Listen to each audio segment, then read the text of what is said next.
মানুষ বা human being what makes them to break the rule, মানে কিসে তাকে তার রুল ব্রেক করতে মানে উৎসাহ দেয়।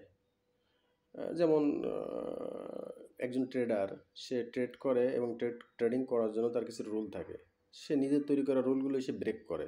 কিন্তু কেন? মূলত মানুষ জন্মগতভাবেই একদম সহজাতভাবেই একদম স্বাধীন এবং ফ্রি। সে সবসময় চায় তার মনে যে যা ইচ্ছা সে যেন তাই করে, এবং সে জন্মগ্রহণ করার পরে সে তাই করতে চায়। কিন্তু যে সমাজ এবং পরিবারের মধ্যে বেড়ে ওঠে, এই সমাজ এবং পরিবারের ভিতরে কিছু অলিখিত rules, regulation, norms, custom, tradition থাকে। যেমন বড়দেরকে সালাম দিতে হবে, বড়দের সামনে সিগারেট খাওয়া যাবে না, সকালে সন্ধ্যের আগে বাড়ি ফিরতে হবে, আম গাছে ঢিল মারা যাবে না, চিল্লায় কথা বলা যাবে না। মানে অনেক রুলস রেগুলেশন সমাজের ভিতরে থাকে, পরিবারের ভিতরে থাকে। এগুলো তাকে তার ইচ্ছাকে, তার ফ্রিডমকে নষ্ট করে, যে সে এটা করতে চায় কিন্তু করতে পারে না, ওই সমাজের অলিখিত এইসব বা পরিবারের অলিখিত এইসব রুলস রেগুলেশনের কারণে।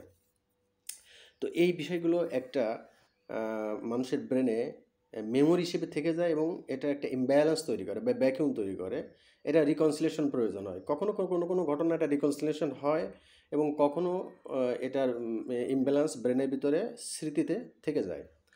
তো জন্মগতভাবেই মানুষ একটা মানে ফ্রি একটা ফ্রিডম চায়, একটা ফ্রি এনভায়রনমেন্ট চায়, যেখানে সে রিয়াক্ট করতে চায়।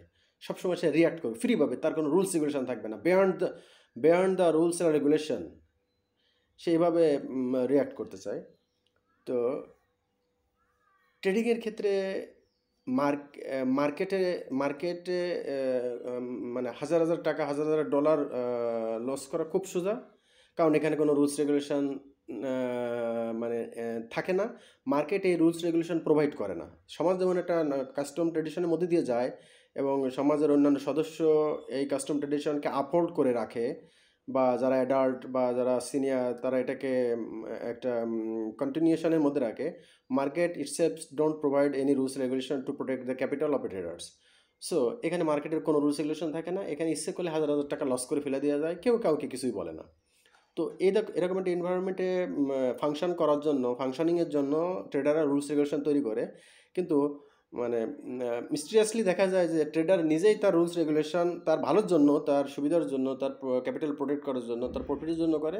কিন্তু সে ট্রেডার নিজেই সে রুলস রেগুলেশন ব্রেক করে। এটার মূল কারণ হলো সে আসলে ফ্রিডম চায়। সে ফ্রিলি মানে স্বাধীনতার সাথে রিয়াক্ট করতে চায়, এবং মার্কেট ওরকম একটা এনভায়রনমেন্ট যেখানে কমপ্লিটলি ফ্রিডম আছে, কেউ কিচ্ছু বলে না, মার্কেট নিজেই কিছু বলে না। এই ফ্রিডমের কারণে তার ছোটোকালে বেড়ে ওঠার যে রিকনসিলেশন দরকার হয়, এখানে সে সেইগুলোকে কাভার আপ করে বা সেগুলোকে কাভার করে।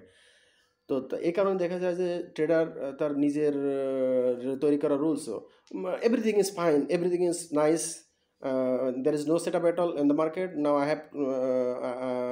I should not trade for 2 days.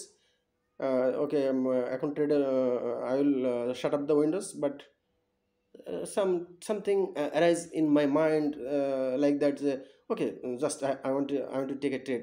It is nice, and it will be very close to win. It will must win. এরকম ধরনের একটা পারসেপশন বা আইডিয়া আছে মনের মধ্যে, বা এরকম ধরনের একটা ক্রিয়া বা প্রতিক্রিয়া বা একটা অ্যারাইজ হয়। এটার মূল কারণ হচ্ছে ফ্রিডম। মানে ফ্রিডম যে স্বাধীনতা, সেটার একটা ফলো। কিন্তু আমার রুল ছিল যে আমার এখন ট্রেড করার কোনো সুযোগ নেই, আমার বা এখন নিউজ আওয়ার চলে, বা নিউজের হ্যাভি মানে নিউজে ভাইব্রেট করছে, এ ধরনের সিচুয়েশনে আমার ট্রেড করার কোনো সুযোগ ছিল না, বা নিয়ম ছিল না, বা রুলসে নেই। কিন্তু আমি যে ফ্রিডম চাই, আমি যে ফ্রিডমের সেই প্র্যাকটিস করতে চাই, মানে who can oppose me to take trade at any time, at any moment, at any market news time. So আমাকে তো কেউ অপোজ দিচ্ছে না।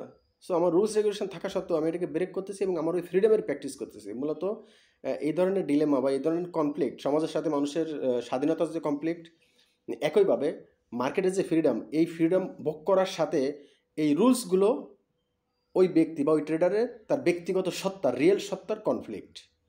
সো এই কনফ্লিক্ট এর কারণেই মূলত ট্রেডাররা তার রুলস ব্রেক করে। Thank you.